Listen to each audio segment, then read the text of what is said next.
तीन जोड़े जाए तब निमेष होता है। 3 निमेष का एक क्षण होता है, 5 क्षण की एक काष्ठा होती है, 15 काष्ठा को एक लघु कहते हैं और 15 लघुओं को एक घड़ी कहते हैं।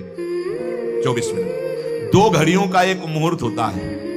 6 या 7 दिन के घटने बढ़ने कारण 6 या 7 घड़ी शुक्ल पक्ष और कृष्ण पक्ष, 2 पक्ष का एक महीना होता है और 2 महीने की एक ऋतु होती है और 3 ऋतुओं का एक अयन होता है। 2 3 6 महीने का उत्तरायण और दक्षिणायन भेद से है, इसलिए 2 अयनों का मनुष्य का 1 साल होता है। इतनी गणना 1 साल। उत्तरायण देवताओं का 1 दिन होता है, दक्षिणायन देवताओं की 1 रात्रि होती है। हमारे 6 महीना गए, उनकी 1 दिन 1 रात्रि, हमारे 6 महीना और 6 तो 1 साल गया। 1 दिन रात्रि में हमारे 1 साल गए, उत्तरायण और दक्षिणायन। और जिसे हम वर्ष कहते हैं देवताओं का 1 दिन होता है। देवताओं के 24 घंटे, हमारे 1 साल। देवताओं के 360 दिन का एक देव वर्ष होता है। देवताओं के 360 दिनों का एक देव वर्ष होता है, जिसे दिव्य कहते हैं। देवताओं के वर्षों से 4000 वर्ष का सतयुग होता है। देवताओं के वर्षों से 3000 वर्ष का त्रेता होता है, 2000 वर्ष का द्वापर, 1000 वर्ष का कलयुग। देवताओं के हिसाब से देवताओं का 1 दिन रात 24 घंटे और हमारे 1 साल दक्षिणायन उत्तरायण मिला के, तो 1000 वर्ष कलयुग का। तो जब हमारे वर्षों में गणना की गई तो 4,32,000 वर्ष आए कलयुग के हमारे वर्षों में। ऐसे ये एक युग बीतने के पश्चात दूसरा युग तुरंत नहीं लगता, उसकी संधि को संध्यांश कहते हैं, वो भी समय होता है उसमें। जैसे सतयुग का 800 वर्ष का संध्यांश होगा, सतयुग, फिर 800 वर्ष कोई युग नहीं संध्यांश, फिर त्रेता युग लगेगा। त्रेता में 600 वर्ष का संध्यांश, द्वापर में 400 वर्ष का, कलयुग का 200 वर्ष का संध्यांश। चारों युगों को मिलाकर के एक चौकड़ी कहते हैं। देवताओं के 12,000 वर्ष की एक चौकड़ी होती है, मनुष्य के 33,20,000 वर्ष, 33,20,000 वर्ष की एक चौकड़ी होती है। ऐसी चौकड़ी जब 71 बार बीत जाती है तो मनु बदलते हैं। एक मनवंतर में इंद्र, मनु, सप्तऋषि ये बदल जाते हैं। क्या मतलब है, क्या समझो ये सृष्टि का। ऐसे 14 मनवंतर बीत जाते हैं तब ब्रह्मा जी का 1 दिन होता है। 14 बार मनु बदलते हैं, देवराज, इंद्र, मनु, सप्तऋषि, 1 दिन में ब्रह्मा जी के 14 बार। 33,20,000 वर्ष की एक चौकड़ी। ऐसी 71 चौकड़ी जब बीतती है तब एक मनवंतर होता है। एक मनवंतर में 1 मनु, सप्तऋषि, इंद्र ये बदल जाते हैं। ऐसे 14 मनवंतर व्यतीत होने पर ब्रह्मा जी का 1 दिन होता, 14 मनवंतर की एक रात्रि होती है। एक मनवंतर 33,20,000 वर्ष की एक चौकड़ी, ऐसी 71, तब जाकर के 1 मनवंतर व्यतीत। होगा क्या, मच्छर की तरह है अपने ब्रह्मा जी के सामने। उनमें 1 दिन में 14 इंद्र, 14 मनु, 14 सप्तऋषि बदलते हैं ब्रह्मा जी के। वो दिन में काम करते हैं, उसे कल्प कहते हैं, और रात्रि में सोते हैं, उसमें सृष्टि का संहार होता है। इसे प्रलय कहते हैं, महाप्रलय नहीं। रात्रि में सब सृष्टि का संहार करके सो जाते हैं, दिन फिर हुआ, फिर काम में लग गए, फिर सृष्टि नहीं रची गई, फिर शाम के विनाश कर दिया। ये लीला ब्रह्मा जी की 1 दिन में। तो 1 दिन को मतलब समझते कितना, 71 चौकड़ी के बाद 1 मनवंतर, 1 मनवंतर में इंद्र, मनु, सप्तऋषि बदल जाते हैं। ऐसे 14 मनु, 14 इंद्र रोज बदलते हैं। ये दिन की लीला, और रात्रि में सब समाप्त करके सो गए। ऐसे ब्रह्मा जी के 100 वर्ष, 100 वर्ष, ये 1 दिन का खेल है। ऐसे 100 वर्ष। जिस प्रकार दुकानदार दिन में दुकान फैलाता और रात्रि में समेट लेता है, ऐसे रोज ब्रह्मा जी सृष्टि रचते हैं और रोज रात्रि के समेट लेते हैं। 360 दिन का ब्रह्मा जी का 1 वर्ष होता है, 360 दिन। ऐसे वर्ष में ब्रह्मा की आयु 100 वर्ष की है। कब ये जाएंगे ब्रह्मा जी, बहुत लंबा इनका। पर ये भी हर समय डरते रहते हैं महाप्रलय के समय इनका भी लय हो जाएगा। ब्रह्मा जी भी महाप्रलय में, ब्रह्मा जी भी भगवान के शरीर में लीन हो जाते हैं, केवल भगवान विराजमान है। इसीलिए कहते हैं पहले ही चलो भगवान के धाम। बोले जाना तो है भगवान के पास, लेकिन उस समय अज्ञान निद्रा में भगवान में रहेंगे नहीं, ज्ञान से युक्त होकर भगवान में तो नित्य निरंतर धाम जाना। प्रलय है जहां, ना महाप्रलय है। ये बात सुनकर सनातन जी ने कहा, प्रभु आश्चर्य की बात, प्रभु फिर इस संसार से वैराग्य क्यों नहीं हो रहा लोगों को? बार बार जन्म मरण के ऐसे चक्र में, कभी इस लोक में, कभी उस लोक में, कभी इस योनि में, कभी उस योनि में। प्रभु अगर हिसाब लगाते तो हमारी 100 वर्ष की आयु तो ब्रह्मा जी के एक लव के बराबर भी नहीं है, करोड़वें अंश के बराबर नहीं। वो हम लोग कितना गर्व करते हैं, 60-70 वर्ष जिएंगे। है क्या 60-70 वर्ष? जैसे हमारे सामने मच्छर हुआ मर गया, ऐसे ब्रह्मा जी के सामने मच्छर से भी कम आयु हमारी है। प्रभु ने कहा हाँ सनातन, इसी बात को समझ करके वैराग्यवान हो जाता है, जिसको ये ज्ञान हो जाता है।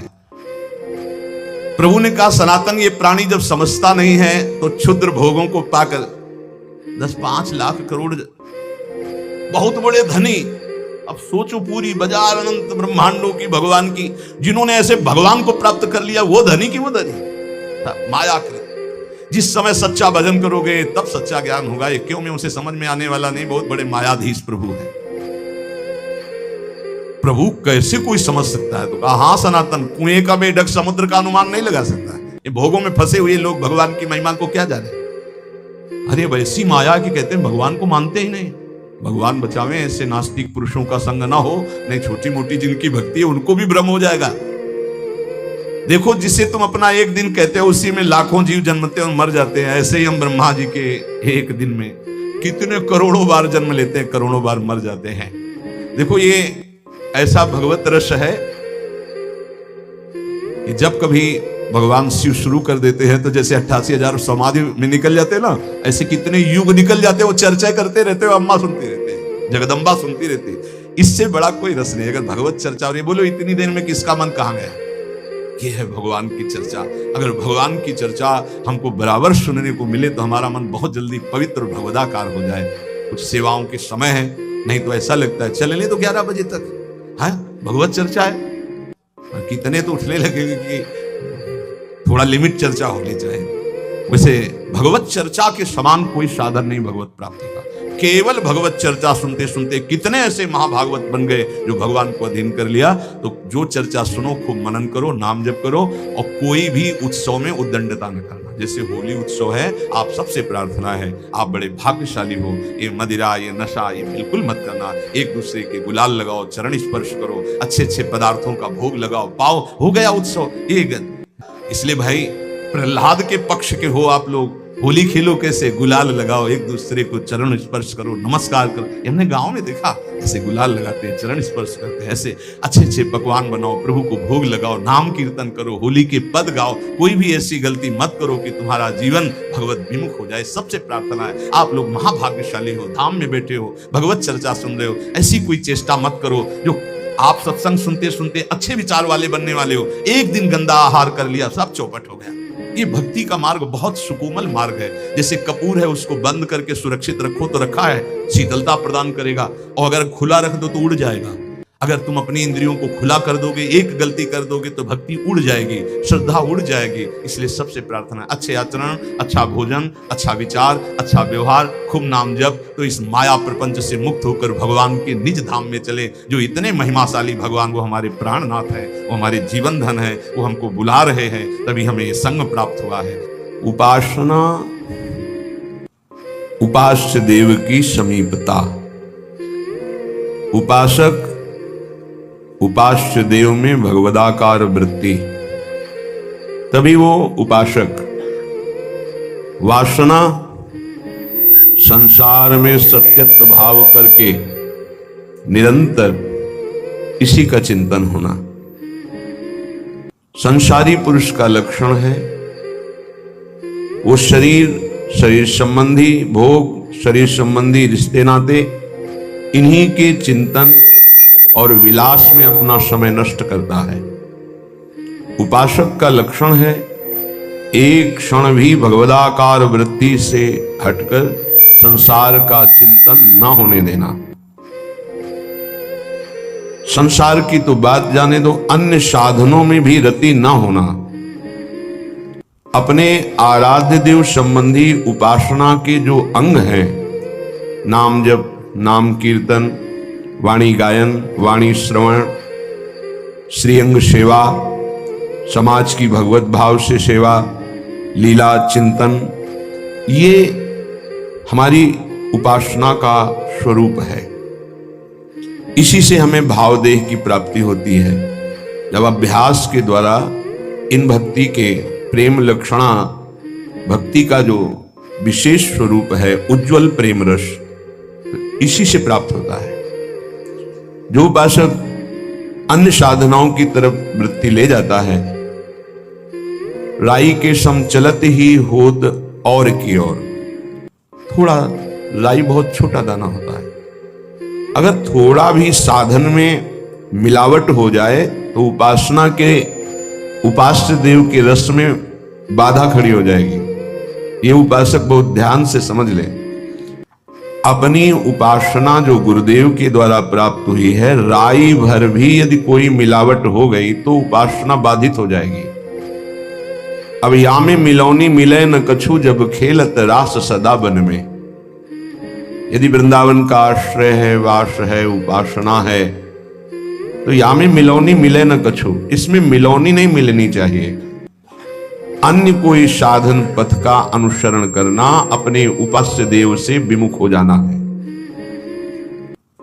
बहुत प्रकार का संग सत्संग नहीं होता, इष्टाकार वृत्ति हो जाए उसे सत्संग कहते हैं।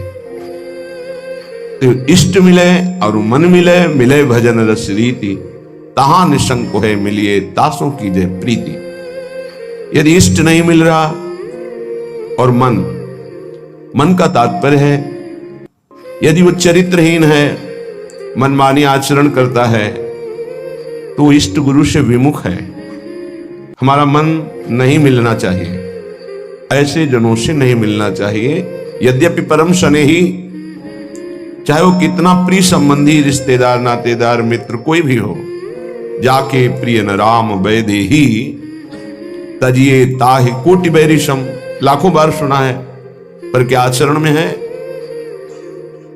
हमारे हृदय में ये बात बैठ जानी चाहिए कि जरा सा कुसंग हमारी उपासना के रंग में बाधा पहुंचा देगा। एक ड्रम दूध हो और एक खटाई की फांक छोड़ दो, सब फट जाएगा। उपासना दुग्ध जैसी निर्मल, पौष्टिक, स्वादिष्ट, पवित्र,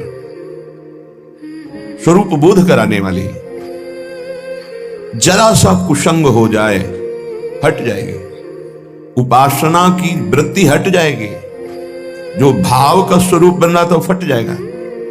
जैसे एक खटाई की फांक पड़ते ही एक ड्रम दूध पूरा फट जाएगा। ऐसे कपट व्यवहार करने वाले, ऐसे भगवत विमुख आचरण करने वाले कुसंगी जनों को मन कभी नहीं देना चाहिए। अगर हम मन देंगे तो हमारा मन उपासना से हट जाएगा। साधना की बड़ी सूक्ष्म वृत्ति होती है, कभी कभी मन प्रभु में नहीं लगता, तो उपासक को उबने की जरूरत नहीं है, धैर्य की जरूरत है उस समय कि उसका मन किसी विषय में विषयाकार ना होने लगे। किसी व्यक्ति के संग की लालसा हो जाए कि अब भजन में मन नहीं लगता, चलो उसके पास बैठते हैं, तो वो गुण दोष से युक्त अंतःकरण वाला गुण दोष का वर्णन करके हमारे हृदय में राग द्वेष की वृत्ति को पुष्ट करेगा। कोई रागात्मक बात करेगा या द्वेषात्मक बात करेगा। इसलिए गाहे न दूजी चाल। अगर हमारा भजन नहीं हो रहा तो हमको शांत गंभीर रहना है। कोई ऐसा कुसंग न हो जाए वृत्ति का, व्यक्ति का, कि ये भजन ना होने की वृत्ति लंबी खिंच जाए। अगर आप गंभीर रहे, धैर्यवान रहे तो भजन चल पड़ेगा। कभी थोड़ा भजन होता है, कभी बहुत भजन में मन लगता है, पर धैर्य नहीं छोड़ना चाहिए। दूसरी बात स्वीकार नहीं करनी चाहिए उपासक को। कोई ऐसा नहीं है जो हमारी वृत्ति को बदल सके। यदि नाम चल रहा है, अगर नाम भी नहीं चल रहा तो हमें धैर्यपूर्वक उस समय, भले सो जाए, एकांत हो जाए, उस समय काट लेना चाहिए। उस समय वृत्ति आई है। और चतुर उपासक तो जबरदस्ती वाणी गायन शुरू कर दिया, सत्संग शुरू कर दिया, जिससे हमारा चिंतन बदल जाए। पर कुसंग नहीं, मन नहीं लग रहा तो चलो अमुक व्यक्ति के पास बैठकर प्रपंच करते हैं, बातचीत करते हैं, वो राग द्वेष की वृत्ति भर देगा। बिल्कुल हटना चाहिए उपासक को। श्रीपाद प्रबोधानंद जी महाराज कह रहे हैं, दुर्वासना सुदृढ़ रज्जु सतैर निबद्ध मां कृष्ण सर्वत इदं स्वबलेन कृष्ण वृंदावने विहरतः सह राधयाते पादारविंद सविधम नयन मानसम में। हे श्री कृष्ण, आपका नाम कृष्ण है। आप आकर्षित करते हैं जीवों को अपनी तरफ। हे नाथ, आपका दास होने पर भी दुर्वासना मम सदा परिकर्षयन्ति। आपके आकर्षण में अनंत सामर्थ्य है, फिर ऐसा क्यों हो रहा है कि आपका होने पर भी हमारे हृदय की दुर्वासना हमें आकर्षित करके ले जा रही है। दुर्वासना मम सदा परिकर्षयन्ति। यहां श्रीपाद करें, दुर्वासना सुदृढ़ रज्जु सतैर निबद्ध, एक होती तो तोड़ने की हिम्मत करते। सैकड़ों दुर्वासनाओं ने मेरे हृदय को बांध लिया है। हे कृष्ण, आपका आकर्षण महान है। आप आकर्षण के द्वारा हमारे चित्त की दुर्वासना को हटा दीजिए, अपना आकर्षण प्रदान कीजिए। ध्रुवदास जी ने बड़े भाव से इसे गाया कि हे नंद नंदन, हे नवलाल जू महाराज, ऐसी करो नवलाल रंगीले जू, चित्त न और कहूं लल जाए। जे सुख दुख रहे लगी देह सो, ते छुटी जाहि और लोक बढ़ाई। संगति साधु वृंदावन कानन, तू गुण गानन मांझ बिहाई। छवि कंज चरण तिहारे हृदय बसो। हे नाथ, आप ऐसी कृपा कर दो, मेरा चित्त किसी और भोगों में, लोक लोकांतर के सुखों में ललचाए ना। ये चित्त बड़ा मूढ़ता से युक्त हो गया है। इसी में वासुदेव विराजमान है। चित्त के अधिष्ठात्र देवता भगवान वासुदेव हैं। ये वासुदेव की तरफ चिंतन न करके वासना के चिंतन में फंस गया। हे वासुदेव, हे श्री कृष्ण, हे लालजू, हमारे मन को, हमारे चित्त को आप ऐसा निर्मल कर दीजिए। जो शारीरिक सुख दुख हैं, इनसे हम इतना पीड़ित हो जाते हैं। सुख में भी पीड़ा होती है, हर्ष की, अभिमान की, ये दोष वृत्ति है। दुख में पीड़ा होती है, शोक की, चिंता की, भय की। नाथ बचा लीजिए। जे सुख दुख रहे लगी देह सो, ते छुट्टी जाए और लोक बढ़ाई।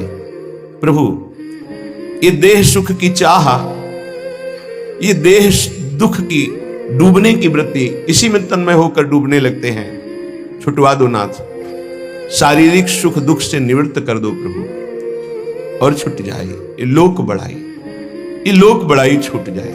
नाथ, हमें सदैव साधु संग मिले, संगति साधु, और वृंदावन का आश्रय और वास मिले। अगर अखंड वास न मिल सके तो आश्रय तो मिल जाए। कभी कभी भागकर वृंदावन आऊं, यहाँ की चरण रज में लौटूं, यहाँ की प्रदक्षिणा करूं, परिक्रमा करूं, श्री बिहारी बिहारिंजू के दर्शन करूं, यमुना के पावन तट पर बैठ करके नाम जप करते हुए रोऊं कि आपकी प्राप्ति कैसे होगी। रसिकों की सभा में बैठ करके प्रिया प्रीतम की बातें सुनने को मिले। आप ऐसी करुणा कर दो। सदैव आपके नाम और गुण गायन में ही मेरा समय जाए। नाथ, मेरा हृदय सदैव आपके चरणारविंद के चिंतन से भरा रहे, और कुछ नहीं चाहिए। ऐसी कृपा कर दो। श्रीपाद में यही प्रार्थना कर रहे हैं कि दुर्वासना सुदृढ़ रज्जु सतैर निबद्ध। मेरा चित्त सदैव सैकड़ों दुर्वासनाओं से बंधा हुआ है। आप अंदर झांक के देखिए तो आपको पता चल जाएगा। आप बहिर्मुख रहते इसलिए पता नहीं चलता। एक एक वृत्ति का निरीक्षण परीक्षण साधक करता रहता है। कैसी वृत्ति उदय हुई, और ये उदय हुई तो क्यों हुई,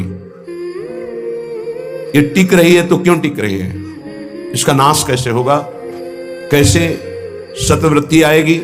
ये सब युक्तियां गुरु कृपा पात्र के हृदय में होती हैं। एक मिनट में असत वृत्तियों की धज्जियां उड़ाकर स्वरूप में स्थित, भगवत चिंतन में स्थित। अगर ऐसा नहीं तो बहा ले जाएंगी ये वृत्तियां। बहुत शिथिल साधक इस मार्ग में सफलता जल्दी प्राप्त नहीं कर पाता है। जो पुरुषार्थ, प्रयत्नशील और जिद्दी स्वभाव का होता है वो जल्दी लाभ प्राप्त कर लेता है। काल है, किस समय, कहां, कैसे, एक सेकंड का पता नहीं है। कैसे चैन से नींद आ जाती है तुम्हें।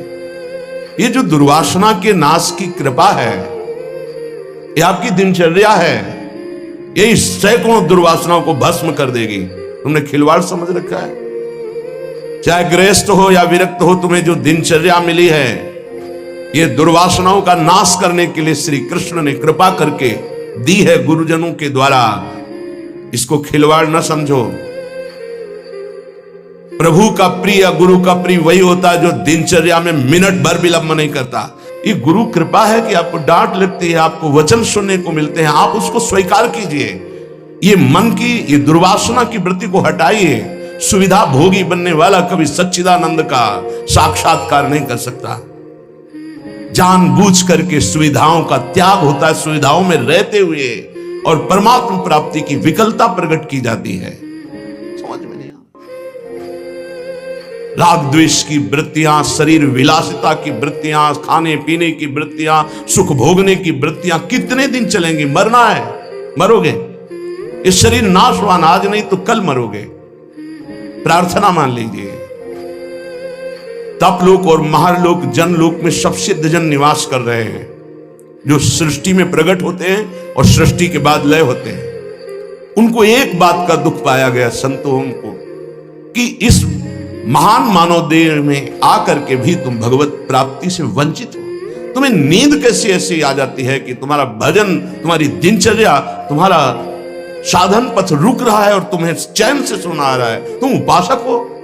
ये जीवन हमारा प्रभु के लिए। अगर नहीं समझ पा रहे हो तो आखिरी बात समझ लो, कोई समझाने वाला तुम्हें नहीं है, कोई समझाने वाला नहीं। सिर्फ तुम्हें बर्बाद करने वाला मिल सकता है, समझा कर उठाने वाला हरि या हरि का पार्षद मिल सकता है, और नहीं मिल सकता। तुमसे मित्रता करके तुम्हारी वासनाओं को बढ़ाकर तुम्हारे चित्त को विक्षेप में भर देना, ये संसार के हर व्यक्ति, वस्तु, स्थान का प्रभाव है। तुम, तुम्हार सेवक असुरारी, दो ही केवल बचा सकते हैं, भगवान और भगवान के भक्त। उनकी हर चेष्टा तुम्हारे चित्त को भगवदाकार बनाने के लिए है। कृष्ण कृपा का सीधा फल है साधु संग। हरिराम व्यास जी, गोस्वामी तुलसीदास जी, बड़े बड़े महापुरुष कहते हैं कोई फर्क नहीं। कैसे मनुष्य शरीर को तुमने प्राप्त करके नाश करने की ठान ली है कि हम जो मन आएगा सो करेंगे। यहां बैठने मात्र से भगवत प्राप्ति है। क्यों? यहां खास बात, श्रीधाम वृंदावन यमुना का पावन पुलिन, और कोई मिनट ऐसा नहीं जहां यहां भगवत चर्चा ना हो रही हो, भगवत गुणगान ना हो रहा हो, भगवत नाम कीर्तन ना हो रहा हो। नाम कीर्तन चलता है, वाणी कीर्तन चलता है, गुण कीर्तन चलता है। दूसरी बात, हमारी दृष्टि रहती है, हमारी प्रियजू की दृष्टि रहती है कि ये जन विराजमान है। एक दिनचर्या है, एक समय है। मां कृष्ण सर्वतीदम शुभलेन कृष्ण, हे कृष्ण मेरी इन दुर्वासनाओं को नष्ट कर दो। फिर प्रार्थना करता हूं सब उपासक उपासिकाओं से, गृहस्थ विरक्तों से, यदि आप हमारी श्री जी से जुड़े हैं तो आज्ञा पर ध्यान दीजिए। अगर आज्ञा पर ध्यान नहीं देते तो माया तुम पर ध्यान रख देगी, और उसके ध्यान रखने का मतलब है बैठे बैठे जलोगे, जैसे अंगार पर जला जाता है, ऐसे जलोगे। दुर्वासना तुम्हें जला देगी, तुम्हें पता नहीं है। जब अपनी जीवनी शक्ति प्रभु की तरफ लगती है तो हरि गुरु को शीतलता प्राप्त होती है, वो प्रसन्न होते हैं। जब अपनापन करके तुम्हारी जीवनी शक्ति व्यर्थ नष्ट होती है, तब जलन होती है उस अपनेपन के कारण कि तुम समझ नहीं पा रहे हो। ये आज का अभ्यास तुम्हारे लिए कल काल बन जाएगा। गलत अभ्यास तुम्हारे लिए कल ये प्रमाद बन जाएगा। प्रमाद ही मृत्यु है, शास्त्रों में वर्णन है। जो अप्रमादी है, प्रमाद रहित है, वही भगवत तत्व को, जो भगवत तत्व को प्राप्त कर लेता, वही निर्विकार स्थिति में परमानंद में डूबता है। माना हम लड़खड़ा रहे हैं लेकिन चल रहे हैं अपने रास्ते पे, रास्ता ही नहीं। उपासक को इस बात पर सदैव सावधान रहना पड़ेगा। अगर हम अपनी इच्छाओं का मर्दन नहीं कर सके, अपने गुरु की आज्ञा पर नहीं चल सके, अपने शास्त्र आज्ञा पर नहीं चल सके, तो मुझे लगता है कि आगे चल करके आपका जीवन बड़ा संकटपूर्ण रहेगा। संकटपूर्ण ये विकार आपको रौंद देंगे, इसीलिए विचलित होते हैं कि आप लोग इतने बलवान बने कि आक्रमण कब हो जाए, कहां किस वासना का, आप उससे लड़ना जाने। आपके अंदर युक्तियां होनी चाहिए।